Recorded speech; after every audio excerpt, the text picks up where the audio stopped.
Did you see that Venom trailer? I actually don't know that Spider-Man villain. That's made up. I don't know about you guys, but that Venom character sounds pretty familiar. Anyways, welcome back, true believers and all you spectacular Spidey fans, to another really exciting Spider-Man PS4 related video. And in this video, we are going to discuss even more awesome teases to Spider-Man PS4's inevitable sequel, which is most definitely being developed as of right now from Insomniac Games. So in case you missed it, I also did another video going over the teases that Brian Intar gave out at the most recent DICE convention, where he did tease about the future developments at Insomniac Games, as well as where he wants to go as a creative director in the future. And in that video's case, it was mainly relating to Ted Price interviewing Brian Intar at the DICE convention, whereas now it's actually Ted Price who's the one who's being interviewed. And while this interview is filled to the brim with really interesting aspects discussing about the gaming industry and game development as a whole, it also goes over some really interesting teases that Ted Price does give about the future projects that they are working on at Insomniac. And as for where this interview comes from, it was posted on Twitter a few hours ago from GameDaily.biz saying Insomniac's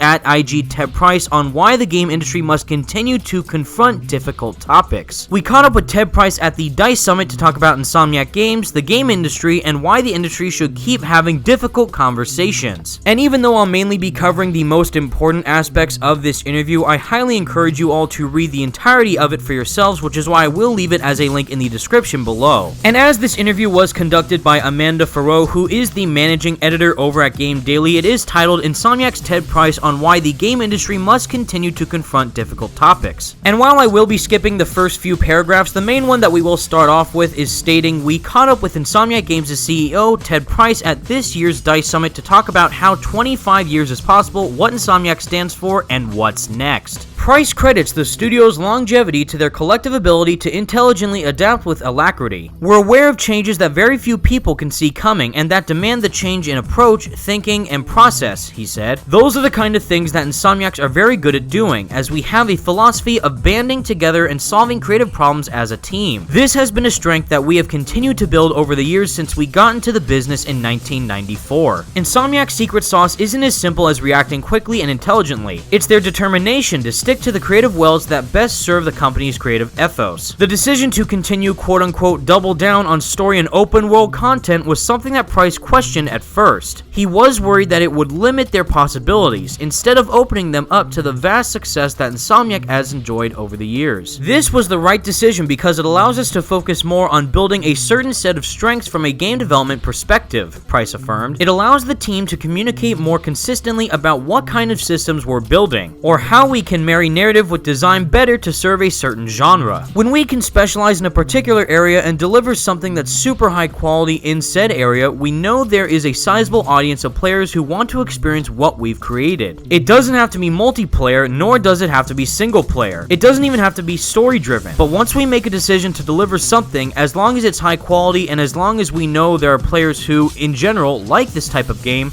there's a good chance for success. In the past, we were trying to, in a way, aggregate all gamers in by providing a very wide feature set. Today, I don't think that's necessary. Even though Insomniac is in the business of making open world games, their development process isn't necessarily open to public scrutiny or feedback in the way that early access games have encouraged in the last 5 years, especially. But that doesn't mean that there isn't value in open development projects. Price feels that usability feedback, which is internal to the company and stays there, and open feedback from the public are equally valuable for a studio. Discounting one for the other isn't necessarily a good idea. And as Ted Price states, I think there are studios that are known for every open development, and they do exceptionally well because they embrace a very large audience who is on the journey with them, he admitted. Our interest is in doing the same thing, but in a more focused way. Part of it is that we like to deliver games that will surprise and delight players, and we don't want to unveil everything about the game. We hold back a lot so that players really feel like there's a surprise around every corner. And as we reach the halfway point of this article, I am definitely in love with everything that Ted Price is saying and absolutely understand where he's coming from. If you guys do remember, I was able to interview the chief brand officer at Insomniac Games, Ryan Schneider, back at GDC last year, and during that interview, he did talk about the same thing that Ted Price is discussing in this interview. Basically, what Ryan Schneider told me is that even though Insomniac does really want to try and focus on their vision for the game that they are making, they still do fully appreciate the fans' feedback feedback that they do receive almost on a daily basis. And while they almost always want to stay true to the vision of the game that they are making, they still want to try and implement fan feedback in a way that is felt appreciated while also staying true to the game that they are making. And to simplify what this means, Insomniac almost always listens to every fan's feedback about any game that they do make in order to make the next game that they develop even bigger and better than it was before. So seeing that the CEO of Insomniac Games, Ted Price himself, is stating that fan feedback is an extremely crucial element of game development, I definitely think they are going to be looking at more of that by the time they start fully working on the sequel to Spider-Man PS4. And for me personally, if I were to add any feedback to Insomniac Games in order to make Spider-Man PS4's sequel even better than what the first game was, I would mainly say to add even more swinging animations as well as more air tricks to make you feel even more stylized when traversing throughout New York City. While I do thoroughly enjoy Spider-Man PS4's traversal system, I do think they could have added more layers to different skill sets that players do have when playing a Spider-Man game. So in Spider-Man PS4's inevitable sequel, if they were to have a much more in-depth traversal system with even more robust parkour mechanics and air trick animations as well as different swinging types,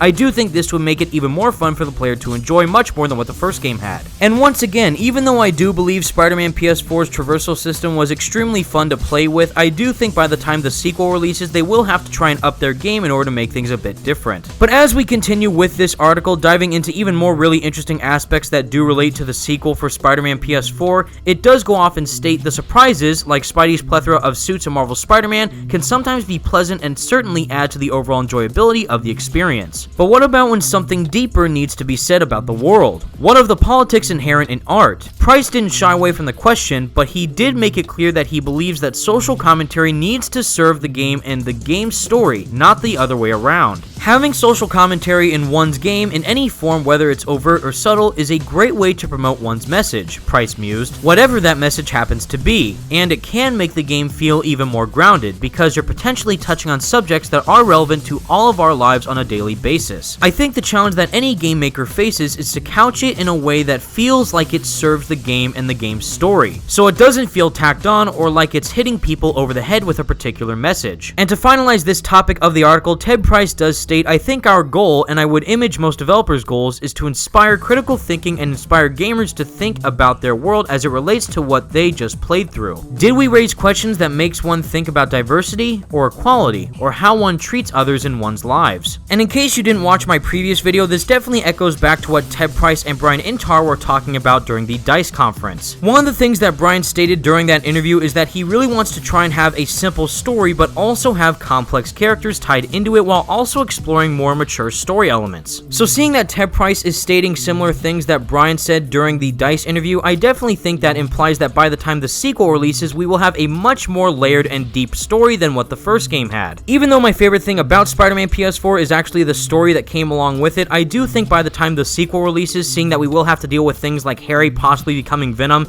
and Peter donning the black suit, and Miles becoming Spider-Man, I do think there are a lot of really interesting story points to play with, and definitely really awesome ways to try and execute them in the sequel. But as we draw closer to the end of this interview, it does state the most important thing for players to know about Insomniac's games is that Price ultimately sees them as leaving a positive impact on players, quote unquote. Price noted that a lot of the messaging within Insomniac's games are quote unquote on the positive side. We want our players to ask themselves what friendship means, he continued. What does community mean? What does mentorship mean? Whether we would ever be even more overt about those messages in our games remains to be seen. I think we need to discuss the challenges openly, he commented. I think what's great about our industry is that we generally don't shy away from difficult topics. Within development teams and between development teams, we are much more interested and ready to discuss what leads to poor production practices. And we do that at Insomniac all the time. We go through and we analyze what went right and what went wrong with our previous projects. In general, we can identify points where we made poor decisions or we spent too much time on something and got hammered for it later. Obviously, they're learning opportunities, but they're also a chance for us to commit to fixing a problem and not repeating the same mistake. That just takes everybody, and I think at least from Insomniac's perspective, everybody getting on board with a solution and committing to sticking to that solution until something better comes along. I feel like over the years, despite the fact that our games have gotten more complex and larger, we have been chipping away at these production problems and figuring out ways to make it better. And to end off this interview with a really high note, Ted Price does state, "My goal at Insomniac and our Chief Operating Officer's goal is to remove obstacles to creativity," Price affirmed. "Those obstacles can be poor decisions, games being out of scope, or milestones that aren't planned well. Those are all very mechanical but real problems that we are capable of addressing. Fortunately, we have a lot of history to look back on. Every game that we make provides a chance for us to ask those hard questions and fix it for the next game." So if you have been keeping track, there is obviously a lot to dissect from this amazing interview. Basically what Ted's saying is that Insomniac wants to continue to strive making the best games that they possibly can,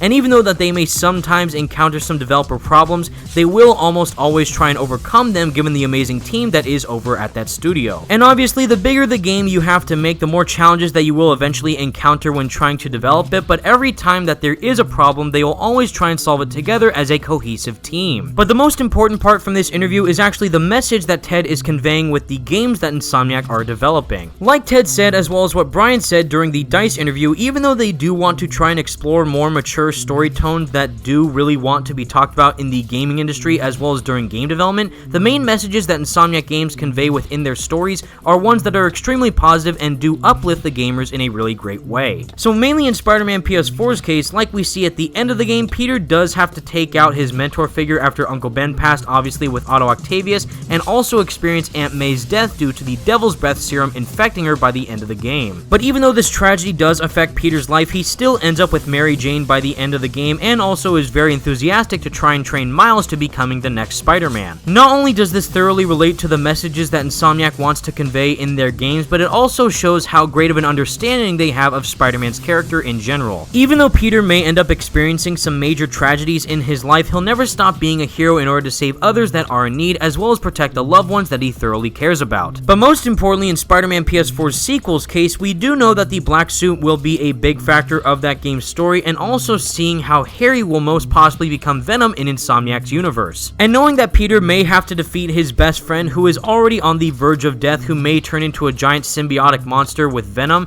I definitely think that's going to have some serious emotional stakes by the time that story is fully released. And just like Ted Price said in this interview, as well as what Brian said during the DICE convention, they do want to truly go and look at some more serious story moments to put in their next game. Specifically, an example that Brian stated was religion, but mainly relating to what that could mean for Spider-Man PS4's sequel that most definitely relates to illness, specifically what disease does to people as well as people that you care about. And knowing all the story elements that Insomniac could implement for Harry Osborn alone in the sequel, as well as what the black suit could do to Peter as a person, I definitely think that this is going to be a much darker story than what the first story already was. Even though the main narrative of the base game was extremely mature with some lighthearted moments as well, I do think since the black suit will be a factor of the sequel, it's definitely going to be a bit darker than what the first game was. And given what a great job Insomniac did with Spider-Man PS4's main story, I can't wait to see what type of stuff they're going to add with the story for the sequel. But until that time comes, everyone, thank you all so much for watching, and please let me know all your thoughts in the comments section down below. What do you think about this Ted Price interview, and out of the entirety of it, which part intrigued you the most? For me, even though I'm extremely curious to see what type of story elements they're going to put in the sequel, I'm definitely really appreciative towards Insomniac that they are looking at all fan feedback. I'm sure Insomniac already has a game plan as to what they want to improve on for the sequel already, but seeing that they are still taking in fan feedback in general is still very much appreciated. As for a little bonus portion of this video, I obviously want to go back to our awesome Spidey Squad photo mode competition that is still currently happening. As you all know, we are indeed having a weekly photo mode competition within the Spidey Squad, where last week's subject for the suit was actually the one and only Spider-Punk outfit. And since the 5th week of the photo mode competition is officially over, we have decided the awesome winners for the Spider-Punk photo contest that did happen. So huge congrats to @Maro_Celentano, @Spooderman.Guy, as well as @Sempoppy_OTs, and finally ending it with @PD Riley for amazing photos for the Spider-Punk suit. And again, if you do want to try and enter this photo mode competition yourself, simply add the hashtag Spidey Squad PM Comp on the photo that you think is the best for each suit that we peek every week. And with the Spider-Punk suit out of the way, our current suit that we are taking photos of is indeed one of the least favorite suits of the entire game, which is obviously the Fear Itself suit. And even though I know the majority of you may not enjoy this costume, I still encourage you to try and take photos of this suit to try and enter for the photo mode competition. But until the next Spider-Man PS4 news update, everyone, thank you all so much for watching. Stay spectacular, Spidey fans. Peace out. Do you want to know what Ted Price has to say about you? Yeah, definitely. What do you say? Let's take a look. What I love about Brian is that he is excited about Spider-Man, and that excitement just sort of bleeds off of him into the rest of the team, and that's what you need in a creative director. How do you respond to that? Hell no.